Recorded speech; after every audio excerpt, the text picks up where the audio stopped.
What's up guys, NepentheZ here and welcome to a video with my thoughts on the state of FIFA 20. Yesterday specifically, there was a lot of outrage in the community, just with the lack of everything, not even just content, and we've got a lot to get through today. There's just a bad air about this game right here, right now, right? And I want to show you these two players that sold for 8 and 9k because it's important, right? But yeah, there's a bad air around this game right now. And it's surprising because we are genuinely not even 2 official weeks in. Friday will mark the 2nd week of the full official release. And this game is in a bad spot. And I want to just run through my thoughts, my feelings, and just to answer a few questions on YouTube instead of through Twitter and Instagram, which is where I've been talking about this a lot. So if you want to follow me on those socials, links to those are down below.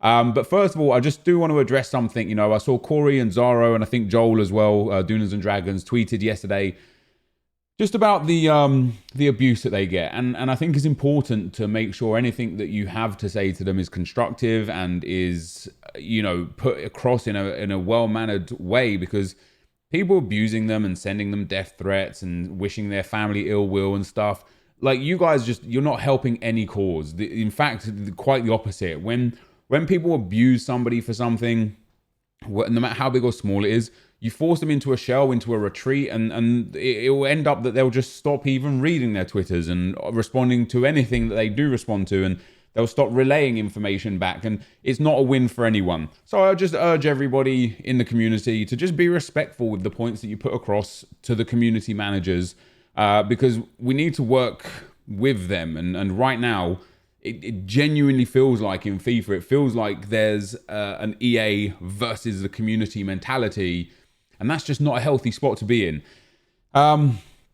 So first things first, the gameplay responsiveness. And I think there's a difference between having input delay and button delay and just general delay and gameplay responsiveness. And I think it's also fair to say that last year, you know, I made a statement on Twitter about this, and I think a lot of people used button delay as a reason why they were losing games even when they didn't have button delay, and it lessened the ability to pinpoint the issues, because the people that did actually have input delay and connectivity problems were getting drowned out by these people that were just, oh, me too, that's why I lose. And there has to be some distinction between what is an issue in the game from delay, what is an issue in the game from coding, and what is just people not being as good as they think they are.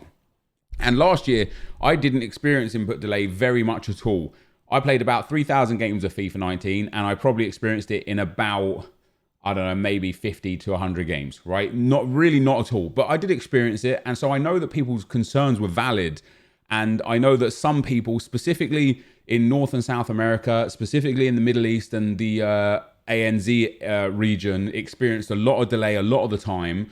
But as I say, I think a lot of people, specifically in mainland Europe, were using delay as an excuse as to why they lost, to just make themselves feel better. And if people want to do that, that's their prerogative, right?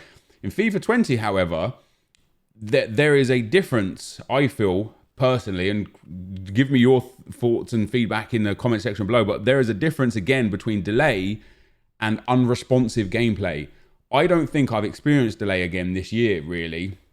But what I have experienced is completely unresponsive gameplay. And when I say unresponsive, I'm literally meaning in the regard where it just doesn't respond.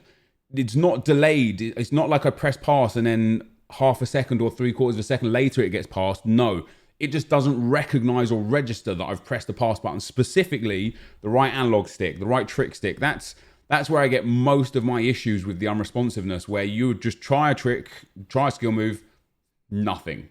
So, oh crap, I'm panicking. You'll try something else, nothing. You'll press pass, nothing. And outside of the other gameplay issues, with the goalkeeper still being horrific, with the misplaced offside calls, with the fact that in a 4-3-2-1, your left forward starts down on left corner flag, the manual tackles still not really being very rewarding at all. Manual defending is definitely a lot better, but manual tackling definitely isn't.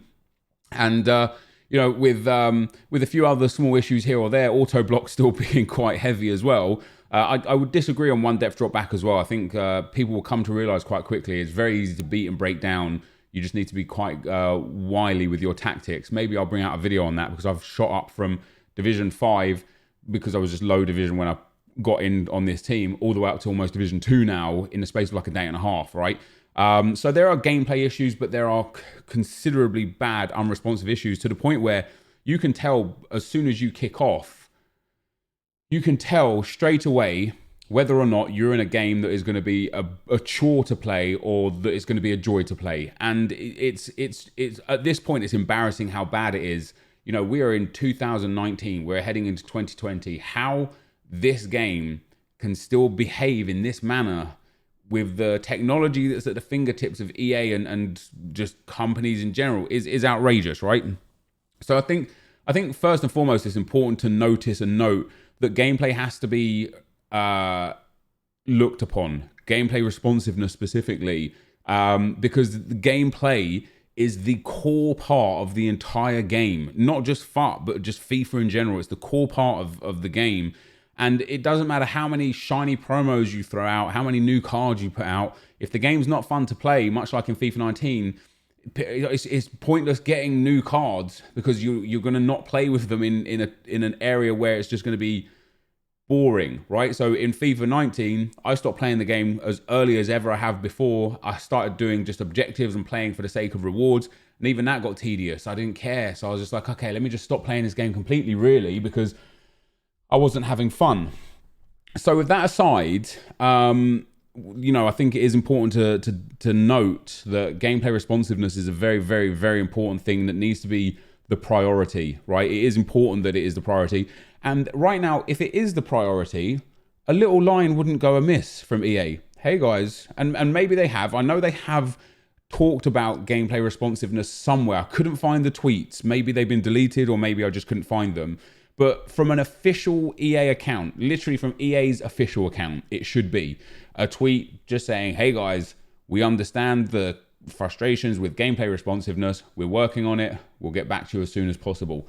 Just so that we know that, hey, we're actually focusing on this. You know, you've now told the world that you're focusing on this rather than telling the 10, 15, 50 or 80,000 or so people that follow each individual community manager's account. I think it's important to see that. Outside of gameplay, this game has been diabolical. From all the errors that have come, you know, the ones to watch Quincy Promes SBC came out as completed if you'd already completed the other ones to watch SBC for either Mkhitaryan or Sanchez. You had the UCL cards came out in packs as tradables, and there was no UCL cards available in marquee matchups for Champions League last week, and they're no longer a +1, so they serve no purpose.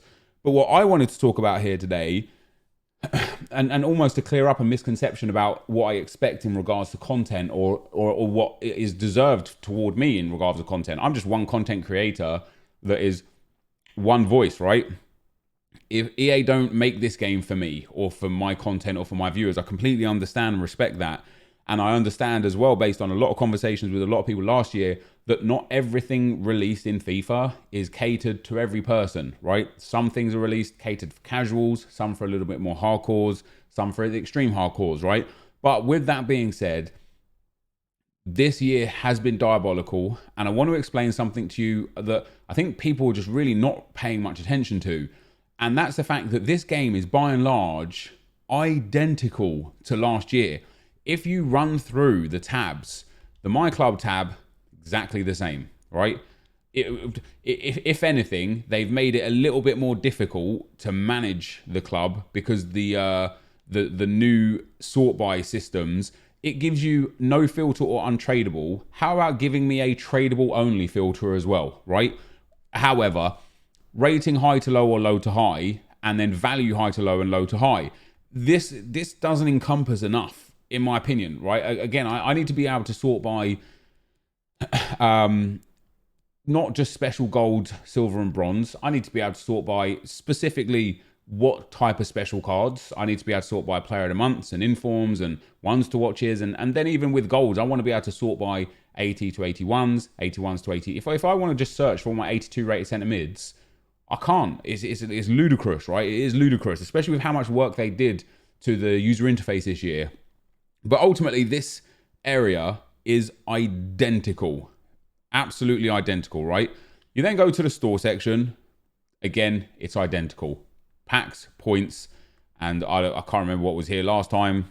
This is here this time. It's just a little promo set, which, by the way, they actually released a Nainggolan one to watch promo piece down here. Of course, it never arrived, and then the piece swiftly got taken away. Just another little error in the game so far, but this is the same. The transfer section is identical. Nothing, again, is different. The squad section is changed a little bit. You now have active squad and SBCs in squad section. And, of course, you now have the wheel user interface, which, although there are some areas where it can still be improved, I quite like the wheel. I do think it's an improvement on the user interface. I would like, in a manner though, I would like to be able to set it so that I could personally choose what's where. So instead of apply consumable, let me just change that to apply, God knows, position modifier, right? Just something that I want there. And even that's me just being extremely picky and probably isn't really relevant to the facts. Fact of the matter is that the wheel is pretty good. It's definitely, I think it saved a lot of time in terms of like applying contracts and stuff. I quite enjoy it. I think the wheel is a big addition to the game.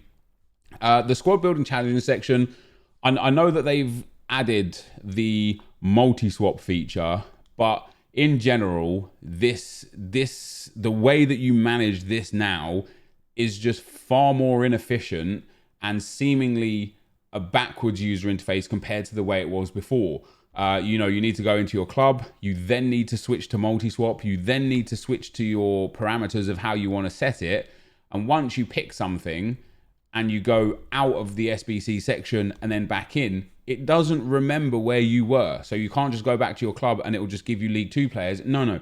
You now need to put multi-swap in again. You now need to search again for what you just had. Whereas last year, it remembered your settings. So when you were building SBCs and you kept coming back in and going, oh, let me go and buy a player, or let me go and buy a consumable for a position modifier, or let me just go and sell, check my trade pile and relist some things because I need some coins. And then you'd come back in, everything would be remembered. So you could just go straight back into it. But now they've changed that. It doesn't remember it. And it's just a bit of a ball ache, specifically when doing upgrade packs, which I think was kind of the point here. But again, let's stay to the facts, right? When doing upgrade packs, if you're going through bronze upgrades, because it remembered for you what league you finished at, it was easy to just go through all the leagues you wanted to without any problems. Now, if you get halfway through the leagues and you do one, now you're like, oh crap, I can't remember where I was, right? But bronze upgrades, silver upgrades, gold upgrades, it's not the end of the world. But I would say the way that you now add cards into SBCs, it's clunky, it's inefficient, it's a bit of a mess, and it was unnecessary to change something.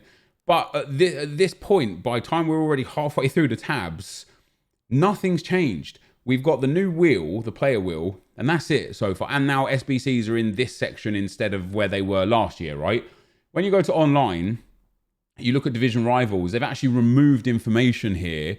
You now can't see what rank is doing what. So when you get to rank 1, and of course I'm nearly at rank 1 now. How far away was I? Like 1,000 points or something? Yeah, 1,700 points, right? When you get to rank 1 now, you don't know how far ahead of rank 2 you are. So you don't know how much you've got to play to make sure that you stay in rank 1 for tomorrow's reward section. And that's ludicrous. I don't understand. And other than this, which actually changed last year, the amount of points required to get into rivals, and other than the fact that they've changed the matchmaking elo and capped it at 2,200 points, Rivals is identical to last year, and that's not good enough. Again, this is a game mode that was largely criticized last year because people, they're feeding weekly and daily objectives through Rivals. There was just no fun area, no fun aspect, and we'll get to that in a second. But the fact that the rewards are exactly the same, The fact that the scoring system is exactly the same, it just reeks of laziness. Like, they just haven't changed anything. And the rewards still to this day are not indicative of how good you are and where you finish. You know, when you finish in Division 1, you should be wildly more rewarded than somebody that finishes in Division 5. And I know people in Division 5 take offense to that. They're like, well, why should you just get... Because they're better. They put more time in. They're better at the game. You should get rewarded more for being better, right? So that, again, that is my opinion. But by the by of whether or not, how you should get rewarded, the fact that it's just the same is crazy. Would a pack like, I don't know, a Premier League prime gold players pack go amiss? Thrown in every week, just a new pack type or a card type or something. I don't know. And then after that, you've got FUT Champs, which is also in this section. And FUT Champs is, again, absolutely identical. And again, this is something that I think people have complained about for so long. And I've again already seen top tier pro players just moaning a little bit, and deservedly and rightly so, moaning about the reward structure. I've already had problems with this for the last few years of champs, right? Elite 3 gives you Team of the Week pack, 100k pack, the 3-player pick items, 2k points, and 70,000 coins. And Elite 2 gives you 100,000 coins, and then the same. So you effectively just get 30,000 coins more. And the difference could be 23 wins versus 26 wins in Elite 2. And that is, 3 wins at that level are extremely tough wins that should be more rewarded. And then Elite 1, this is more for PlayStation than Xbox, right? Because of the level of top 100. 29 wins doesn't get a lot of people top 100, right? 29 wins does get you top 100 in general, but you need to have 29 wins and you need to have 2307 skill rating. So when you look at regions and you look at 29 wins that have less than 2307 skill rating, this guy here, Phil B misses out, West Ham Yago misses out, Alan Avi misses out. You then look at the European regions, and again, you go down to the 2703, was it? 2307, whatever it was. And you just see again, just multiple people on 29 wins missing out. Look at that. Just Europe alone has 100 players on 29 and above. And so there was a call for there being a rank introduced under top 100 but above Elite 1 for 28 and 29 wins, because it is ludicrous that you can get 29 wins, miss out on top 100 by nothing other than skill rating, and you get the same as somebody who got 27 wins, and that difference is wild. It's massive. I know it's only 2 wins, and when you go down to the lower ranks, 2 wins, it's not really that important. But when you're up there and you're playing against other people on 28, 29 wins already, you know, it's fair to say that the reward structure needed work, right? And so I was hoping that we'd come into FIFA 20, and I was hoping that Rivals, Champs specifically, would have been revamped. But another area of the game where they've just done nothing, literally nothing, is Draft, right? Draft is the same to every degree. And again, I don't understand why we can't have every card in Draft. Theo Walcott SBC, Josef Martinez SBC, Player of the Month, Lewandowski SBC. Why are we not seeing them in Draft? What difference does it make? If anything, it might have a positive influence on people experiencing that player and thinking, man, I need that for my main team. Imagine you pull Walcott. You're looking at Walcott, you think 130k for that. Not for me, thanks. Then you bag him in Draft. You have a few games with him. You're like, holy crap, he was amazing. I'm going to go and do his SBC. It's a positive way that EA can interact with people. But once again, the rewards and the reward structure of Draft online, it's identical and it's lazy, right? They had a whole year from FIFA 19 to FIFA 20. They haven't done all that much with improving the gameplay, as we explained with the unresponsiveness. And then when we look at these menus so far as we've seen this different is they've added the wheel, right? Actually, I beg your pardon. In FUT Champs, and this has to be an error, right? This has to be an error that they just have overlooked. But they have changed Silver 1 rewards. And now, instead of I think last year it was a rare gold pack, a 25k pack. Instead of a rare gold pack that gives you a guaranteed minimum 3 rare players, plus 9 other items, sometimes more players, consumables, coin unlocks, whatever it may be. Now you get 2 81 plus rare gold players. That just blows my mind, right? That's ludicrous. But that's the only reward set that's been changed. So draft is the same. Champs is the same. Rivals is exactly the same as well.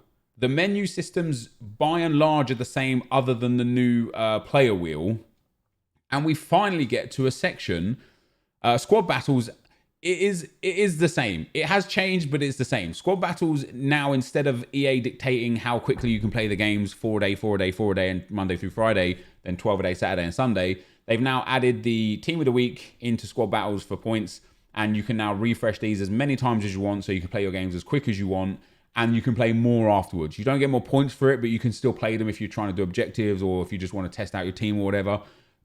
In my opinion, that is a very positive change. You got to give credit to EA where it's due. This isn't just a bashing the game video. This is me just giving my honest thoughts and opinions on the video, on the game. And so I think that is a win, right? I think that's an important addition to the game. But when we get here, single player draft is again identical. They've removed offline seasons, which I know not many people played, and there hasn't been much uproar about it, but it's an unnecessary thing to remove. But whatever, for me, that doesn't bother me personally. Let me know in the comment section below if that bothers you. But the rewards for squad battles are again the same. And it's just, when you look at the rewards, for Elite 1, let's exclude top 100. For Elite 1, you're going to have to play 20 to 30 games on a high level, 30 to all 40 games on a mid to lower level, and you get 2 rare mega packs and 30,000 coins. And this is one of the issues that I have, which we're really going to get into through the seasons objective tab. One of the issues I have is that there is a massive imbalance right now with what you can achieve in the menus versus what you can achieve playing the game.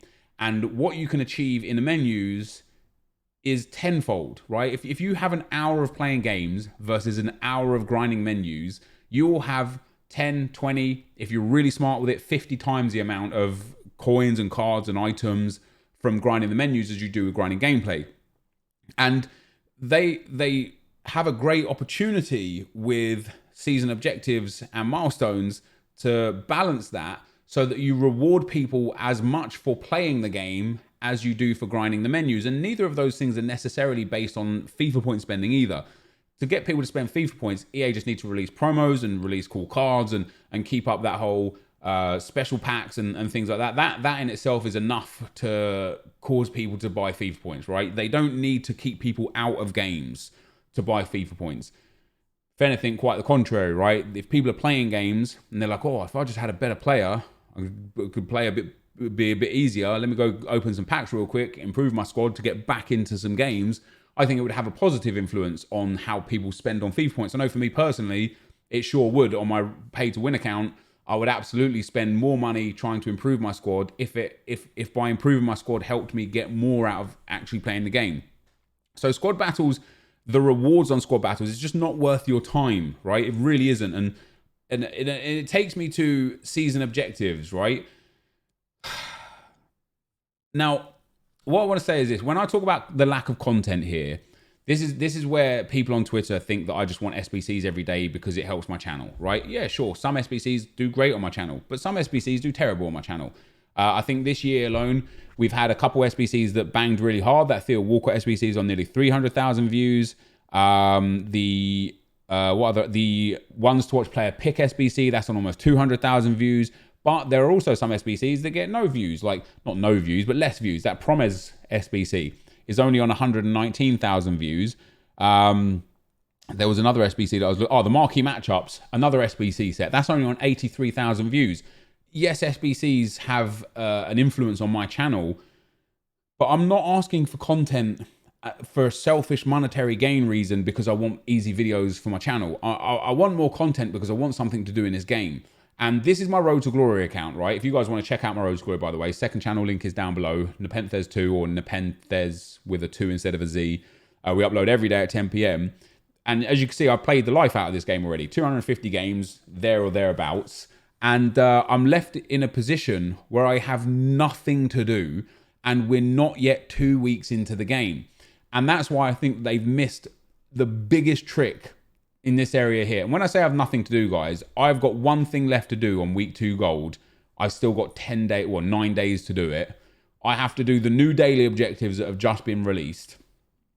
I can't physically increase my level here, which we're going to get to in a second.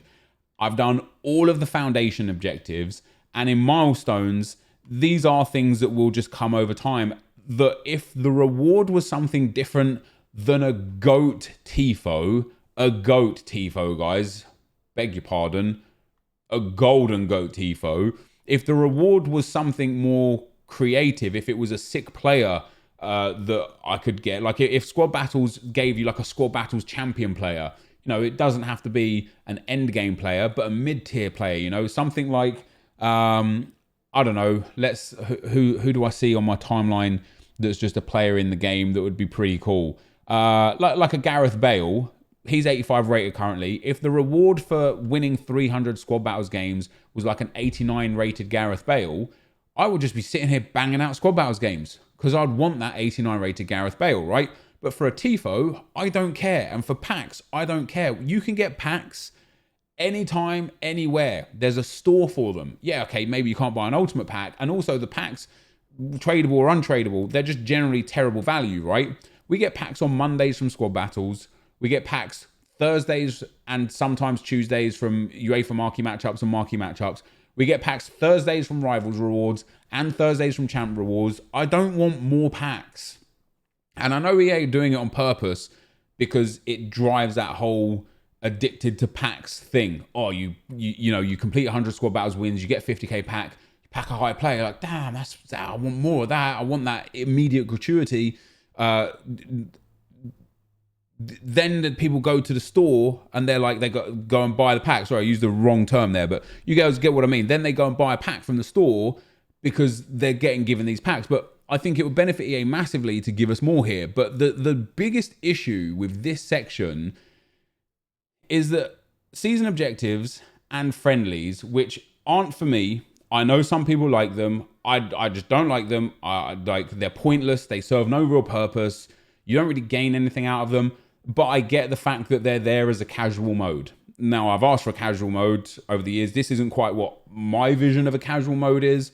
I understand friendlies. I get them. They're just not for me. And so I don't have anything bad to say about them. They're a cool addition. I'm sure lots of people are thoroughly enjoying this aspect of the game, and that's brilliant.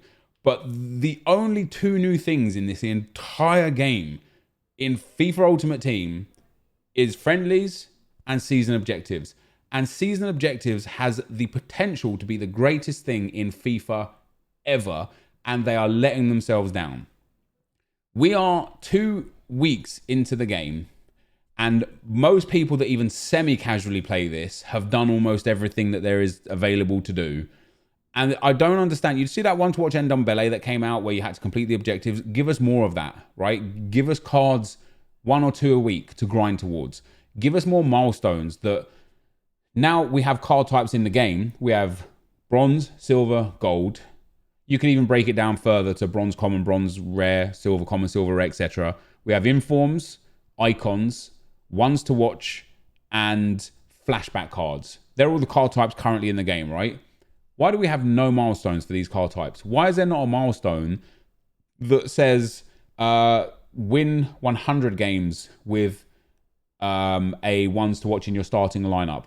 And that will complete one section of a milestone. Score 100 goals, claim 100 assists, win 40 games on Squad Battles minimum professional difficulty with 3 ones to watches in your club. And the reward is players. Because I don't want packs. Maybe some of them are packs, some of them are TIFOs, but also players, right? I think people would love more unique players. And I really like the idea in seasons of this. Because the idea of this is brilliant. We've got 3 different cards, so you can't get all 3 of them. And so when you come up against someone with a Tolisso and you've got Zaha, that's cool because it's like, damn, I literally can never play with that card. I like the idea of it. What I don't like about the Seasons tab is, once again, EA are dictating how quickly you can achieve this card. Now, I know I overplayed this game, so I can only speak for a lot of people that also overplay the game. But I've even spoken to people that casually play this game, And even those people were saying not one of these cards would get into their team now. By the time we're able to earn the experience to actually get these cards, you're probably looking at another 3 weeks. There's 30 days left on this season 1, right? There's no way they're going to give us enough XP to get that within the next week, right? So you're looking at 2, maybe 3 weeks, maybe 20 to 25 days before you've got enough experience to get this Zaha. That's going to be 3 to 4 more sets of champs, rivals, and squad battles rewards, plus all the other coins people are going to gain from playing games and grinding SBCs that EA do put out. Not a single one of these cards is going to be relevant to any single person that makes it all the way up to level 30, right? No, none of them. And for the people that are casual players, they're never in a million years going to be able to generate enough experience to get to these players. So they serve very little purpose. And they're called storyline cards. And people have asked, are they called storyline cards because they upgrade? Did EA upgrade them? Do we complete milestones and objectives to upgrade them? We don't know because they don't communicate that sort of stuff, right? So I think, icon swaps is coming Friday. And that is as well going to be something that's going to be interesting to see. Because if they put icon swaps behind a time wall, that again would be dead to me. I don't want to have to wait 2 months to get my Ian right, okay? Give me icon swaps. Give me a whole bunch of season objectives and milestone objectives to complete for the tokens towards the icons. Let me get him... Put it behind a time wall, but put it behind a time wall in terms of how other games do it. When you play like another game, it will say, story will last anywhere from 6 to 8 hours, right? So give me season objectives and milestones that should take me anywhere from 15 to 30 hours to complete, and just be like, there you go. If you can do it in 15 to 30 hours and you want to do that in a 3 to 4 day period, you do you. If, however, you want to spread that out and do it over a 10-day or 20-day or 30-day period, you do you. Don't make me sit there like I am right now. I'm sitting here right now. I will finish slow on the wing today whilst I'm grinding my rank 1 rivals. I'll get 3,000 more XP from that. I'll get 600 more XP from the daily objectives. Once I've got that 3,600 XP, I will be at level 22. So I will get whatever this is, right? And at that point, I'm going to be 5,000 points away from level 23 with no possible way of generating experience. That is mind-blowing. Absolutely mind-blowing that they are saying you are not going to get this pack until we decide you can get this pack. And you are not going to get this pack until we decide you can get this pack. And you are not going to get this Zaha or Tolisso or Vasquez until we decide you can get it. So what's the bloody point of the whole system? When you play Fortnite, they're level 100 for whatever skin that is. They're not like, oh, you can only get this upon our request. No, you get experience for everything. They do set weekly objectives, which give you big boosts of experience. But ultimately, you just get experience for playing the game, right? And so why do we not get experience for a win, for a goal scored, for a clean sheet? Somebody had a really good idea and tie it to match coins. 10% of your match coins every game is experience. So that way, the more I play, the quicker I can start grinding towards this. And even at this point, these cards would just about be on the cusp of getting into my squad. And I'm on a road to glory. I haven't spent any money on this account. I'm on a road to glory. Right now, Zaha would get into my team, right?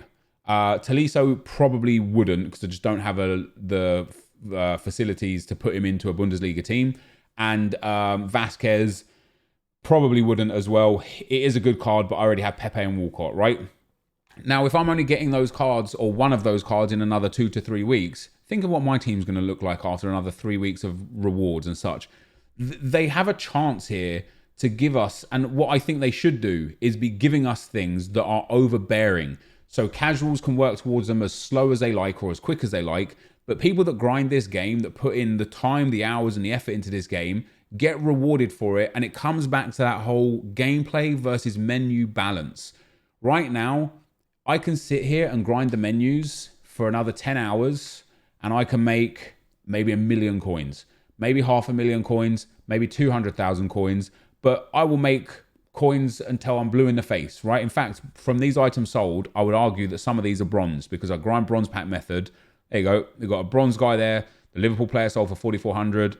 The stadium sold for 200, the kit sold for 400, and that guy sold for 300, right? So just from bronze packs, which require no real effort, no real time, just the time of opening them and listing the items, I've made like thousands and thousands of coins, right?